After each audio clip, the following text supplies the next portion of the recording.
that you abolished the diaper tax. The thing is, if you've met one person with dementia, you've met one person with dementia. Every single one is different. And you're the dean of the School of Communications at Quinnipiac University because it's allowed me to understand education. I started traveling the country, just training people to understand these disabilities. That was one of the reasons why I brought you on to discuss that. Monday night, 8 p.m. EST. Good evening, everyone. Monday night, January 23rd, 2023, 8 p.m. Welcome to another segment of Pamela Roth Live. Tonight, we are very happy to have as our guest Joanna Mikucki. She is Vice President of DSG Metro, and she's going to be coming at us right now and joining us and explaining to us everything that she does in the low voltage audio visual world. Welcome, Joanna. How are you? Fine. How are you doing? I'm doing great. Thanks on this Monday night. I know. I feel like going like, how you doing? I know, right? No, I'm super excited to be here. All my friends are rooting for me, so I am here. Well, you know something? I've decided, I've been doing podcasts now for, oh my God, it's got to be maybe 7 or 8 years with various studios, and I've had various types of shows. And so this time around, what I want to do, and I discussed this with you, is that one segment a month, I want to showcase a woman entrepreneur in business. Because in all fields, whether it's in, your field right now, which is audio visual world, which is amazing, but in various types of fields and businesses, because there's so many businesses that are just male dominated, and there needs to be more focus on women. And I want to bring attention to these extraordinary women, you included, as to what it is that you do and how you add so much to the world around us. So much for joining us tonight. Thank you. I'm excited to kind of bring out the empowerment for women for the Long Island area, for the Metro New York area. I think we have a voice now, and I'm excited to bring that voice to the platform. Excellent. So you are now, and I don't want to ruin the title, you are Vice President of DSG Metro. Correct. What is that? So DSG Metro is a AV consultant. We are a consultant for the low voltage world for developers, contractors, interior designers, architects. We help them specify the automation of the products for either commercial projects, hospitality, luxury, multifamily, which is dominating Long Island now. As you can see, we have a lot of multi-residential building coming up with that need audio, security, CCTV. So we help the builders understand how the automation process will work. What is the most value engineered to cost effective, so they are on budget and they are completed on time. So my job is to bring in the right partner. I have well over 300 partners who we're partnered with, and also installation partners that I can choose from and saying, all right, who has the manpower, who has the capabilities, and who has the labor intact that we can complete this on time. How did you get started? Now, when you say low voltage, can you describe what that means? Because I don't understand any of this. So educate me. So there's high voltage, which is an electrician, and low voltage, where basically you can't zap yourself. You're working with a Cat 6. That's kind of like it gives you access to Wi-Fi, the internet, etc. So, we pull the wire in, my guys will set up the equipment. How I got started was during 2020, like everybody else, I lost my job. I needed to kind of reinvent myself. So I started freelancing for a company out in Port Jeff called Powers IoT. They taught me everything from smart home automation. I went on site with them. I saw them pulling wires, showing me how to specify each product, build a quote, build the estimate, and explain the estimate to the client itself in person, which I always think it's more personal that way, and they understand what they're getting. And then from then on, I just hopped around until I found a home, which is DSG Metro, where Dave Silken, my boss, allows me to be free. He allows me to be a go-getter, find the jobs, work with the clientele, and build my own business. Congratulations. Thank So you. you're now vice president of this company. I'm vice president of the business development area. So I am a one-woman show. I go out there. I am a hustler. I go out into Manhattan. I deal with the contractors. I deal with the project estimators. I'm on site. I project manage most of my jobs. I work 24/7, but it gives me that freedom to be able to kind of elevate myself and give a voice to the women that you can be powerful. It's just you have to be driven. Do you find that this is a male-dominated industry? Absolutely, 100%. Absolutely. You have to have a very thick skin in this industry because they will kind of beat you down. But if you show the way you are, of your personality, and that you're able to handle the tasks from completion to execution, I think you're gonna survive. You're gonna survive. So you get past all of that harassment when you first get to the job because you're a woman in this male-dominated industry. Yeah. Yeah, you're on site, and you wear the tool belt.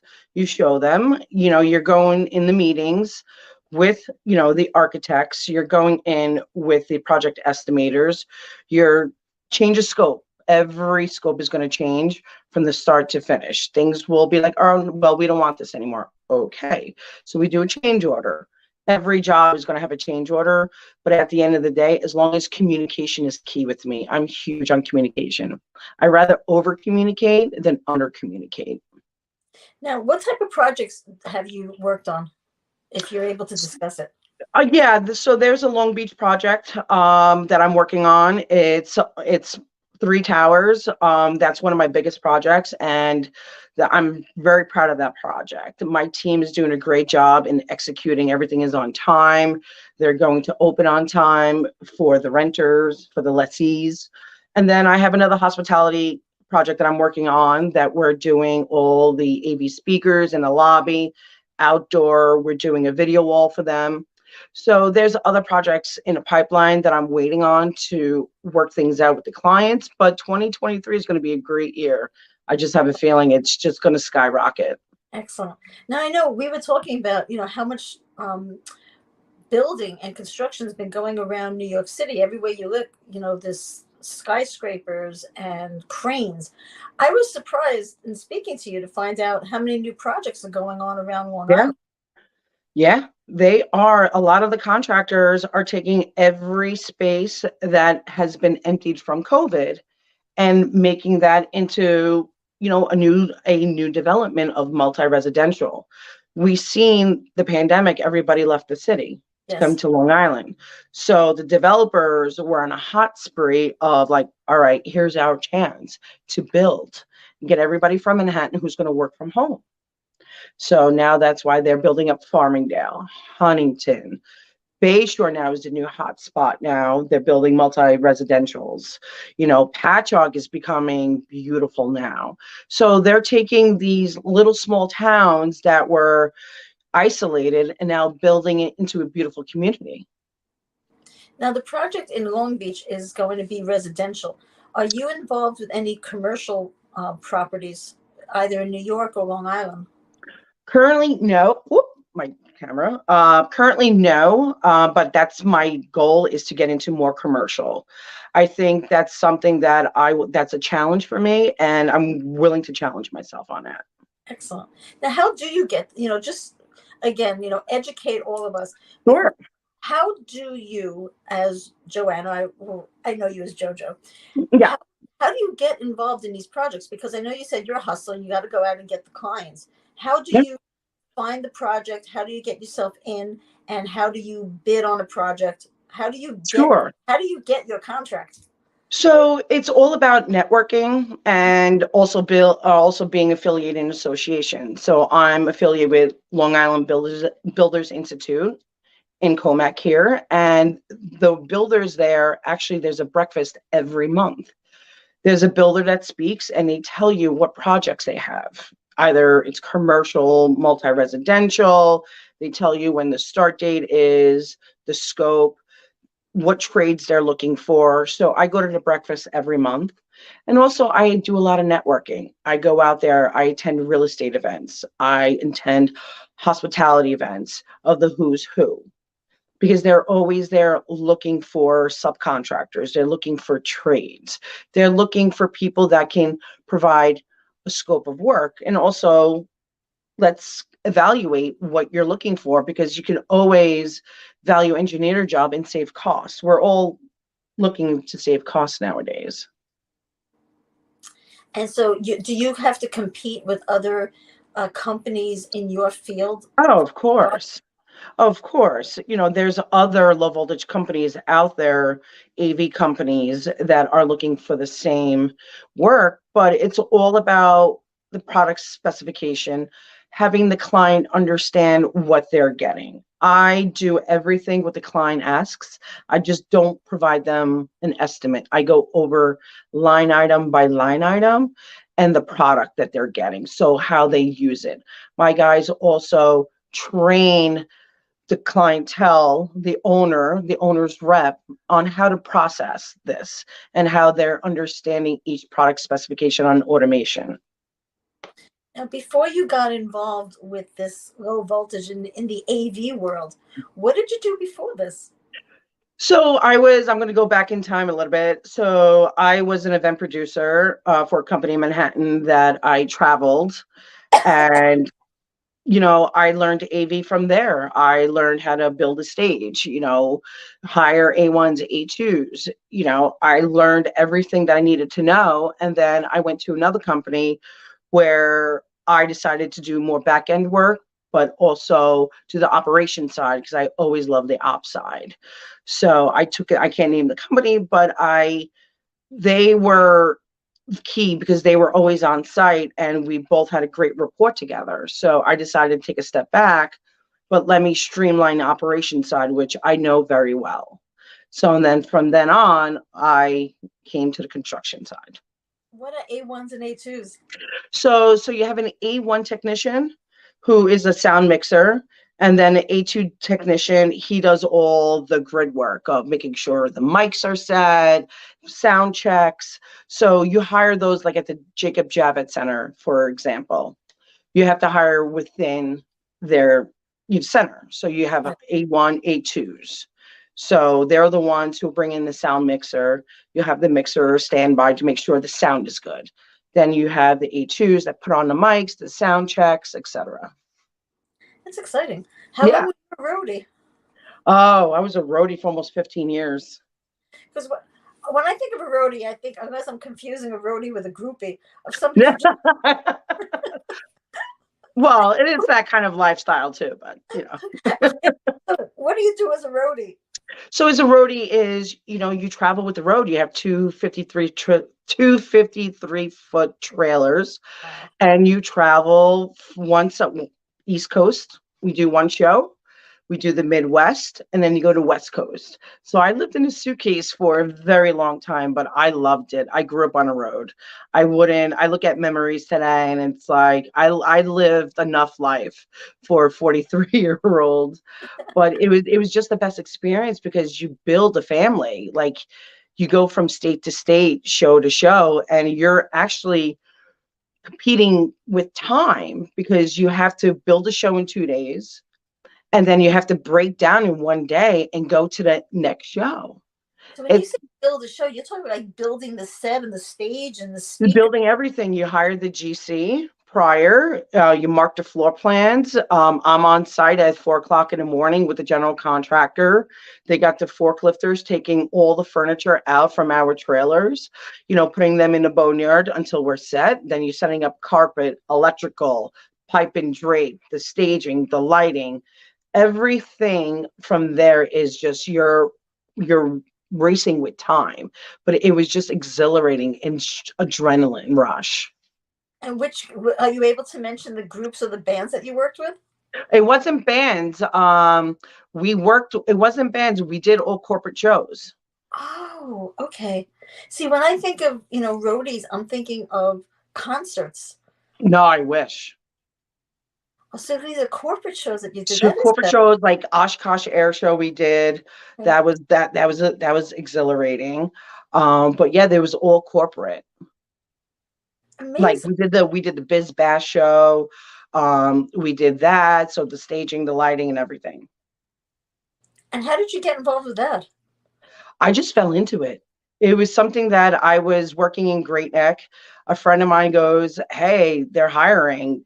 Go for it." I'm like, because I was stagnant. I was at a small company. So at that point, I just said, why not take a shot and just go for it and just travel? I was able to see the world, throughout being in your late 20s, early 30s. What do I have to lose? I just took a shot and I ran with it. And I'm so glad I did. That's phenomenal experience. Yes, absolutely. And you build a family. So you're traveling with a group of 10 people from show to show for so many years, and you just learn about each other on a road. But it's also, you get to, you do get breaks. It's not like you're constantly working, but I got to see Catalina Island when I was in LA. I got to go to Italy for work. So there are perks of things of being on a roadie, where you do get some free time and then you get to explore each city, and then you just live on a suitcase and on a road and you just go. That really is exciting because, like I said, I always thought, roadies were just for concerts and, Nah. of all these, different shows. Because now I think of whenever I attend various expos, Yeah. whether it's Atlantic City, I've been to Reno, I've been to Vegas, and, they take over, of course, all of the convention centers. Yeah. So, and they have to build everything there. I didn't realize that that's the same idea from Yeah. what you're explaining about. My first year, I did 18 shows in a year. And then it went from 18 to 20 to 24, and it grew and it grew and it grew. So at one point, you are going to burn out, but you also just have to say, you got to do it. This is the life that I chose. But I don't regret it at all because it's just so much fun. And the people you meet, the friends that I met in each state, they were strangers and we became friends. Till this day, we just talk about going back in time in 2017, just going out skiing on my breaks. And when I was in Denver, Colorado, we were downtown Denver and we met all these people. And it shows you that, there is more to life, and you meet outsiders. As long as you get up in the morning and you enjoy what you do, it's not Exactly. so. And it got you to see more than New York. You got to see the countryside on the West Coast. You got to see the Midwest, how beautiful it is. You go to Chicago and you realize how beautiful it is. And there's other certain aspects of, you go to Michigan, it's gorgeous. You go to the Great Lakes, it's gorgeous. Oh, geez, I don't envy you at all. That's amazing. That's amazing. Yeah. But you've also said, you mentioned that you've done event planning. Is that all Yeah. part of this, or is it separate? No, that was prior to me becoming a full-time roadie. I did event planning for a small company in Great Neck, but those were hospitality groups.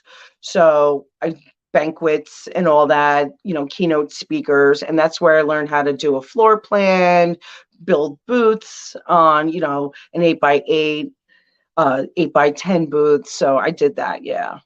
Now, what would your recommendation be for a woman wanting to get involved in your industry with audio, visual, and security systems? I would say be open yourself up to learning a lot, absorbing, pay attention, listen, and have enough confidence to take criticism, structured criticism, I would say, because it is a lot to learn, and you have to just be humble and just take constructive criticism from other people, which I do because that's what taught me on a road.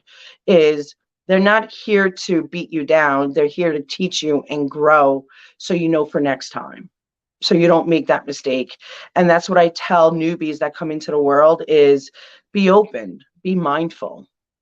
Now, since you've been in this industry with audiovisual, low voltage, and security, Mhm. cameras and all, have you seen in, say, the last 15 years, have you seen more women getting involved in this industry? Absolutely. I was shocked to see how many women, CEOs, owners of empowered women that do work in this field, but they didn't have a voice. It was unheard of. There's women that I'm affiliated with now that are so empowering to me that I look up to them, and they built their business and now their children are going to be taking over the business. And it's amazing to see that we are coming together as a group to inspire, to empower. Which is fabulous. And Yeah. I'm all about empowering other women because, we really do need to stand together and Yes, force. And absolutely. there's strength in power, and there's power in strength. And this is why, I was so fortunate. I want to thank you for introducing me the other night when you brought me to that networking event. Uh, Absolutely. Women in construction. It's women constructors, construction owners, and executives. Right. So it's WCOE, and Rachel Kaufman is on the board that you met. So they're looking to change the world, especially the women in the owners, executives, and the construction field. Women who are electricians, women who are architects, women who actually owned roofing, who I met, which is a great contact. These women don't have a voice. You don't know they exist because there's not a platform for them. Well, now there is. Now there is. And Now there is. Pamela Roth Live, it is my job and my pleasure that I want to bring forth all these women that I've met through you through the other night, and as well as upcoming events, because I want to put the spotlight on these women. Because it's funny, you drive through any parts of the city or anywhere and you see construction sites, and of course it's all men in the hard hats. Yeah. And when you think of the general contractors, the GCs or the subcontractors, it's always men. Anytime you ever see a movie, here's the other part too. Anytime you ever see a movie where something has to do with a construction site, whether someone fell or something exciting is going on, you think back on so many movies, but it's always all men. You never see Yeah. anyone for them. And so now that it's coming about that there are women in the boardroom, there are women architects, there's so many women in these fields, Yeah. but nobody knows. And nobody knows. And one thing about New York State did is if you are a woman-owned business, or if you are a minority woman-owned business, that is such a powerful example of being able to get work, being able to bid on commercial, luxury, residential, because this is what developers are looking for. Is this New York State did a wonderful thing of allowing these women to get certified as a woman-owned business, minority, etc. That was the best thing that New York State did. Actually, something? It's funny you mentioned that. I just found that out. I was having lunch with a friend of mine. He owns a marble and cabinet company, kitchen cabinets. Yeah.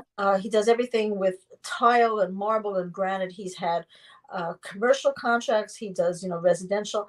And I was chatting up with him the other day, and I had mentioned meeting you and what it is that we're going to be doing. And he had mentioned that his marble and tile company is actually owned by his wife because she took over a company from her dad, and she knows how to draft blueprints, read them. And he said to me, he goes, Pam, he goes, a lot of the contracts that we get is because it is my wife's company and it's a woman-owned company, and they have to give a certain number of projects to Correct. and women-owned businesses. That is correct. That is correct.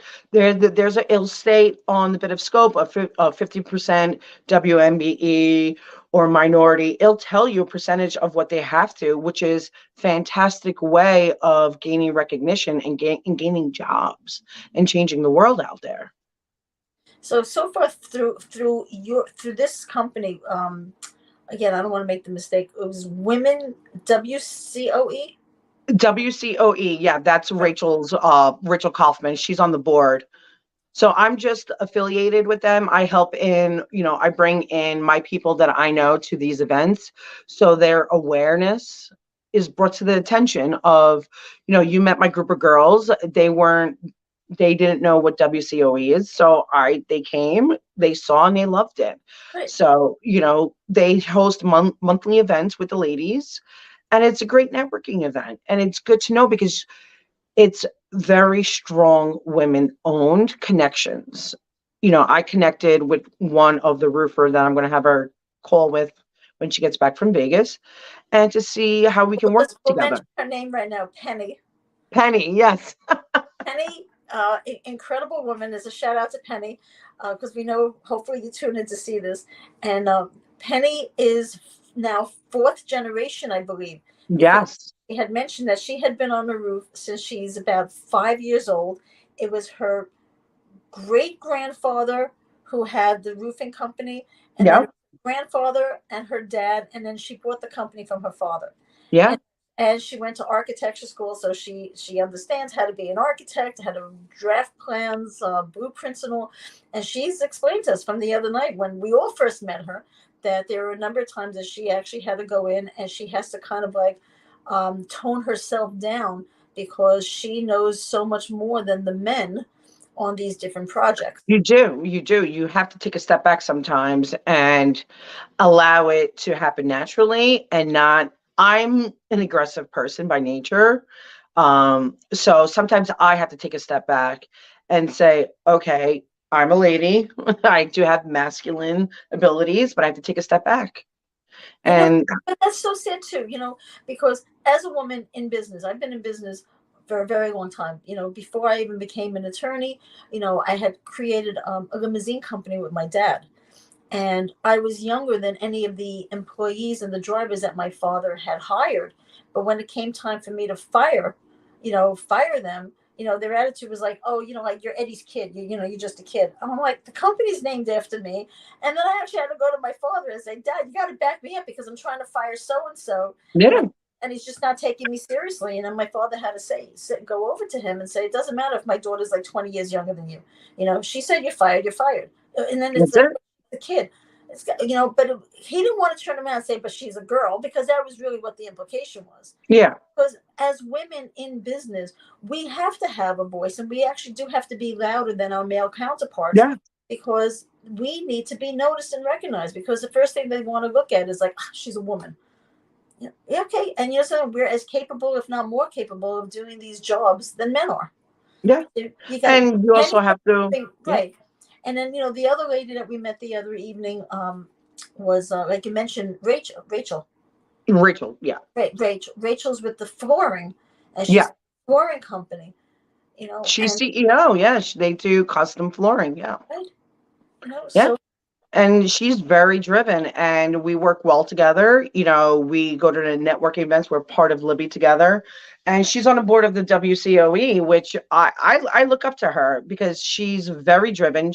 She's very business savvy, and she's passionate in what she does, and she works her tail off in getting projects.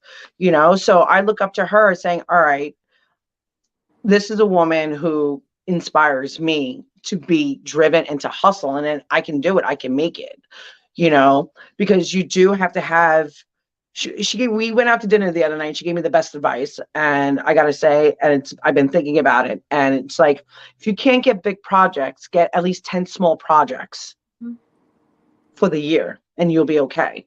Because I'm always looking at the big picture. She goes, sometimes less is more. So go for the small projects, get 10 small projects and you'll be good. And then work and work as a plateau. And I took those words the other night and I said, holy shit, sorry, you can bleep that out. But she was right. She's right. That's a good That's a good way to put it, because I'm always looking at the big projects, and they do take a long time. They're not a quick turnkey. So if you're looking for a quick turnkey for the next few months, get the small projects. And then the following year, look at the long-term projects. That will take at least 2 years. When you do these small projects, and of course, the clients are satisfied, it's also going to be by word of mouth. They're going to tell other people. Yeah. Especially in the hospitality world, where I know very well, where they'll go from brand to brand, and it's like, oh, who did you use for your AV? Who did you use for your in-ceiling speakers? Who did you use for your video? Oh, contact Joanna. She's with DSG Metro. That's what I'm striving for, is finally people will know my name. I'm building my brand as Joanna with DSG Metro and saying, all right, here's her contact info, call her.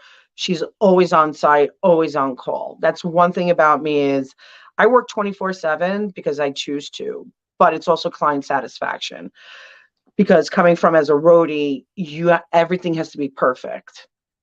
The client's booth has to be perfect. I work with CEOs, I work with keynote speakers. If they weren't happy, my job is to make them happy, and there's never a problem, there's always a solution. And I take that with me. What are any downsides that you've come across in your industry? Being a woman. Being a woman, it's just, you're dealing with other competitors. You're dealing with other people that are trying to bring you down, but I don't let them get into my head. I'm too strong for that. I don't play those games. So I look at it as, here's my window of opportunity. I have one chance to present myself to the developer, to the contractor, to the owner of why pick me. Excellent. And then at the end of the day, if they choose somebody else, then that's fine. But at the end of the day, they will remember me, because I've had that happen, saying I should have picked you. But at the end of the day, I'm sorry, they signed the contract. But next project, I'm available. Where do you see yourself in the next 5 years? Oh, that question. I was hoping that they answer that question. Damn it.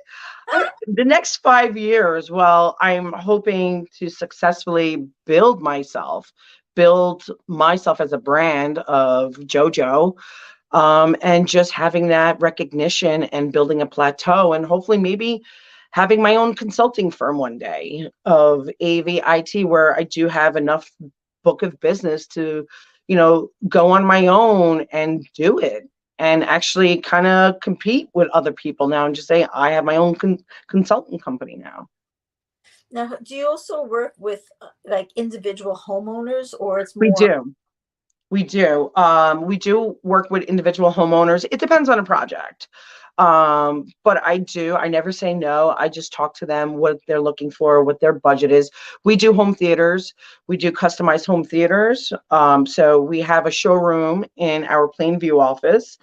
Anybody's welcome to come, just contact me. But yeah, we do home theaters, seating, acoustic panels, everything to the nines. We do luxury homes. If they dream it, we can do it, as my boss says. We can build it for you. We can build it for you. We have a book that shows where somebody wanted a movie theater, like to drive in their car into the home theater, like a drive-in, and it was built. That's what he wanted. Him and his wife wanted it, and we did it. We built it. Have you found any jobs in the past that you've worked on to be extremely challenging, and what were those challenges? Dealing with basically what I found was there's always going to be changes of scope. It's never going to be down packed. But working with the electrician, working with the project manager, communication. I think there's a lack of communication with everybody on working in a project. So when I'm working on a project, I said, please communicate. We need to know when you're going in, when you're done, when I'm allowed to bring my guys on site. I think that's the most difficult part of knowing when they're ready for us, because we have a timeline, but there's always going to be delays. Right. There's always going to be a pushback because this wasn't brought in, that wasn't brought in. So I think overall, that's the most difficult part on my job. Now, have you also seen this industry that you're in pick up over the years? Because I know, for instance, from living in homes or houses and apartments, I never really knew anything about, home security systems. You have something like Ring or any of those types of like security systems. Is that something that you're involved in, or it's more intricate? No, I'm actually involved in the whole aspect of security. The CCTV, the security surveillance is grown due to the crime rates that's going on. People want to know. Everybody's mobile now. Your security system can be automated to your phone. You could check on your business. You could check on your home. If you're in Europe, you could check in on a camera. You know, we recommend certain cameras to kind of like have that clear, crisp. I love Ring. It's great, but if you want a secure system, we're gonna tell you what to get to be more secure. And So I what think would you, that's right. changed. So what would you recommend for a homeowner, a residential homeowner that needs a security system? I Because wouldn't. we all get the, I don't mean to interrupt you. We get, emails from ADT or Ring. I know there's some other brands that are out there. There's other brands, but I can't say that on. It depends on a customer. Okay. I would talk one-on-one with the customer and see where their budget is, what level of security they want. And then we take it from there because each client is different. One will spend the money on a fancy camera, but then we'll give you a mediocre camera. We're like, okay, this is enough for you. You guys are traveling all the time, but you're never home. So you want to log in. It all depends on the client. But when somebody logs in, for instance, if they see somebody, skulking around their property and they see it and they're out in Topeka, Kansas and not New York City, what exactly happens? I mean, is there an alarm that's triggered that goes automatically to the local precinct? Well, that's more like ADT, but what they could do is they can actually call, 911 and let them know that, you have video surveillance. Can you go check on my house to see because somebody's poking around because they are not home. Everything is dark. So they're assuming no one's home. So, or call a family member and just check on the house. Okay. Now, with part of your security system, do you also deal with banks, or that's a totally different level of That's totally security? different. Normally those kind of commercial projects, the owner does it himself. We don't get involved because banks have compliance. So we have to stay away from that. So they have their own people that do all the security and surveillance. Would you be involved with the hotels, or that's something that you're looking to do as a commercial property? Again, hotels are very tricky. We can do the audiovisual, we can do CCTV and security surveillance, but it has to be on their network and their terms, depending on what they're looking to do. Normally, the owner's rep will hire their own people. Okay. Now I know I'm getting into like really intricate questions with you. I know. I'm like, you're challenging me. I love it. For a Monday evening, like, why not? I know. So how has business been with you for everything? It's been So upbeat. far, so good. It's been fantastic. I've been marketing myself out there, getting my feet wet into the realm of the new year because, you want to build your pipeline. So I'm here January, February, usually kind of quiet. So you're building your pipeline in front of the contractors, developers, because they're going to start breaking ground in spring. So you kind of get out there, you make your meetings, you take them out to lunch, you do all the schmoozing, and then you start rocking and rolling. And it doesn't stop until like October. Then you have the holidays hit, and that's kind of where the peak kind of decreases and everyone's in a holiday mode. Many, many years ago, it used to be the site of an amusement park that we had. Yeah, you're telling me, yeah. Because Long Beach had an amusement park. We had a bowling alley, and it was very much like a little miniature Coney Island or like Seaside Heights. That you had the amusement park, we had skee ball, we had all these arcades. Yeah. So, as much as then there was a time when all of that, was torn down. And then there was a time in Long Beach where, unfortunately, they had brought in a lot of individuals with mental health issues. Yeah. They were, I don't want to use the word dumb, but they were pretty much, left in Long Beach. And so that happened for a while. And then, of course, it just became an extremely beautiful residential, beachfront area. Oh, yeah. Long Beach is absolutely beautiful. The way they're building up the community, they have their own, like you said, town hall, city hall. It's just, I used to go there as a kid, and it's just beautiful the way they're building, they're cleaning everything up, all the residential towers you have. You're about a 30-minute commute from the city, from Manhattan. So it's Long Beach, beautiful. Long Island, though, it goes right to Long Beach. Yeah. After we had a lot of property damage after Hurricane Sandy. Yeah. So much of the boardwalk was just obliterated. And if anybody knows Long Beach, it went from, Shore Road, and parts of the boardwalk were found like 8, 9 blocks away in the middle of Broadway, or Park Avenue, Broadway. It was a disaster. Yeah. So it took a while for them to rebuild. And you would never know that Long Beach was ever partially. No, you would never destroyed. know. You would No. never, ever know the way the community came together, Yep. And kind of rallied on everybody. I know I had friends who were up in the towers. They couldn't get out because the water was rising. Yep. So it was scary, but you know what? That's what you get when you live by the water. You get the solace, you get the sunrise, but it's Mother Nature. You pick and choose where you want to live. I'm an ocean girl, so the water is. I love the ocean. I'm a fiery Aries, so the water cools me down.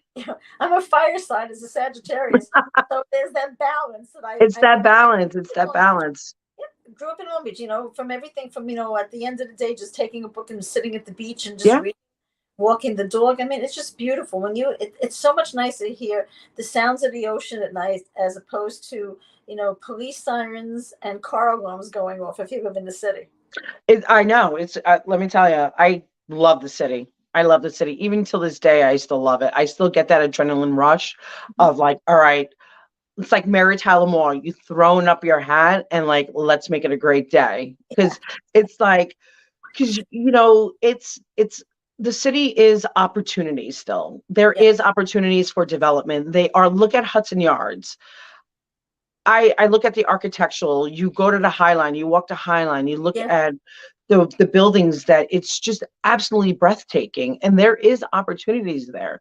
They're taking all the empty buildings and they're turning it into, again, WeWork is coming back.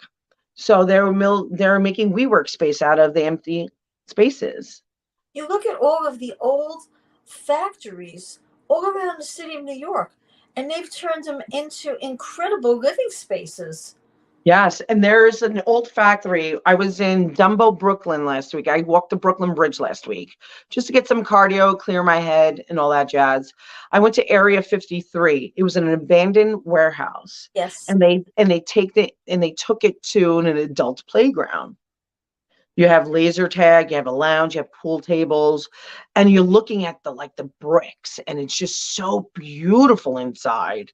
It's like the way they converted it was fantastic. Yeah, because I know I've been down. I'm always down in that whole Dumbo area. Yeah, and it's just you have all the old brick facades, and you have restaurants in there. You have art galleries. It's just open air areas. Yes. No matter where you look and all, you see this. You see the view of the city. You see the Brooklyn Bridge. They have the carousel down. Correct. There. Yeah. It's just so incredible just to think that for the longest period of time that they were all empty warehouses. There was nothing going. And they're taking it because the prices went down and people actually can buy them and turn it around and build something creative. And that's what I look at, kind of the construction side is like, all right, you're building something, you're putting a stamp on it for the community. And that's what I see Long Island, and that's what I see Manhattan is these developers are building a community living. Affordable housing is needed on Long Island. Yes.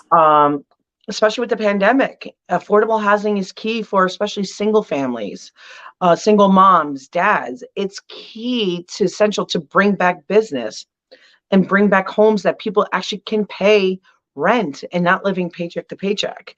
That's one thing about Libby is Long Island Builders Institute. They strive for affordable housing. And that's why that association is meaningful to me is they look at the people who are not making as much and that need a living situation. You're right, because not everybody can afford, a 900,000 or a 1 million, 2 million, Correct. $2 million home. It's impossible because especially since a lot of businesses did move out of New York, and then the smaller businesses like the mom and pop stores, they could not stay open through the pandemic. No. So many businesses, you drive through anywhere in Long Island, through the towns, Main Street, for instance, whether it's Huntington or Amityville, or you go into Manhattan. There's so many places that are out of Yeah, business, and either a bank takes over or you have some chain drugstore. correct. And otherwise, Correct. everything else is empty. Everything else is empty. And especially with kids who are starting out into the real world, they can't afford $3,000 in rent. How are they going to pay it? They're just going to school or just coming out of school and not making, they're making 55,000 a year or not, but you know, people are still living at home. And how are you supposed to afford this rent? And that's key for affordable housing is having, the millennials, the Gen Zs being able to build up these communities. Look at Farmingdale, look how beautiful it is now.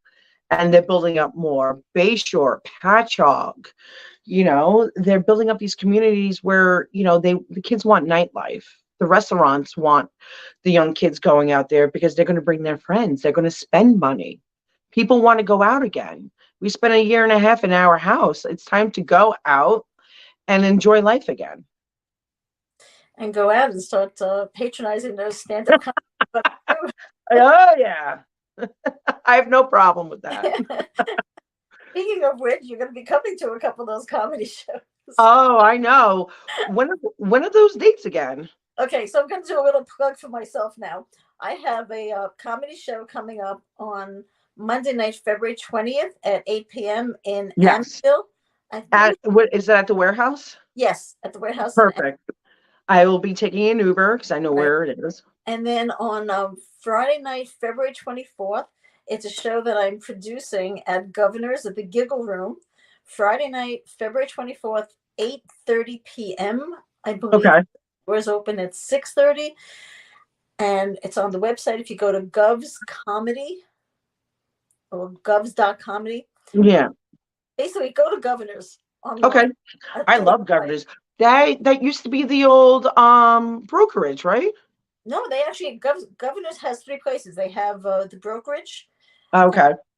They have the Comedy Club in Bohemia, and they have McGuire's in Bohemia, and brokerage in Merrick. Okay. Right, I believe it's Merrick. And Yeah. Have Governor's itself is Levittown. Yeah, Governor's old stomping grounds. Yeah. Oh my God! Remember all the old stomping grounds out there in Levittown. I know. It's sad that Caroline's closed. Caroline's closed. Yeah. And what's unfortunately going to be there? But the crazy thing, what's going to be opening there? A ping pong, table tennis place. Really?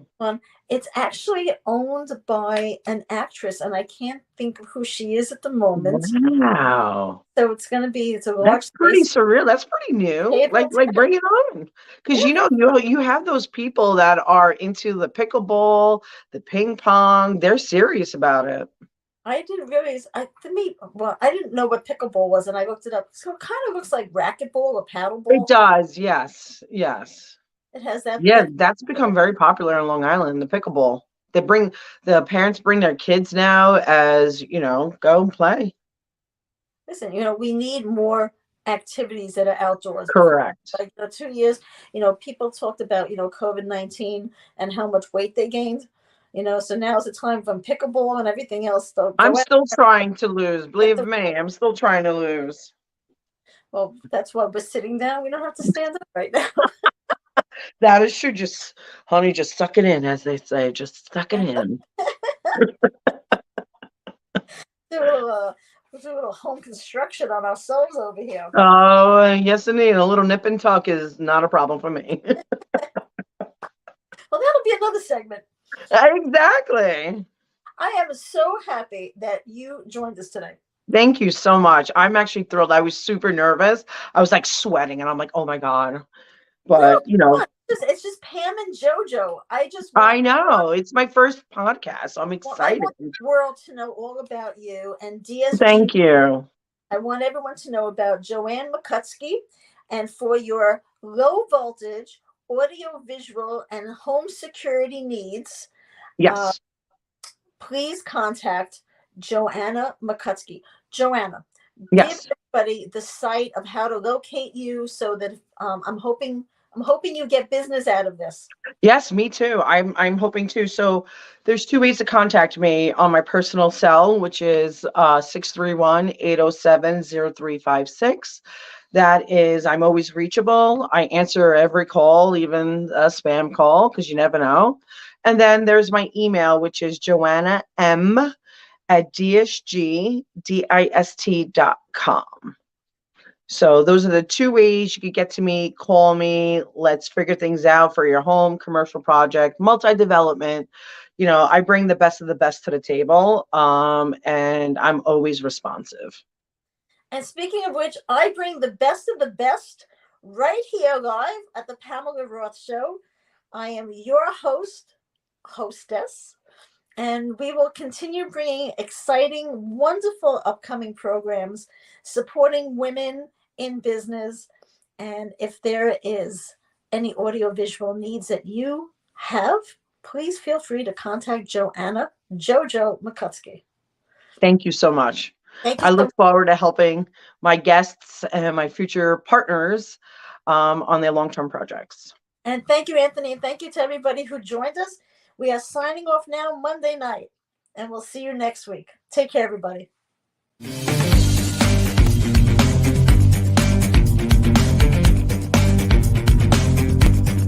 This broadcast is produced by Griffo Productions.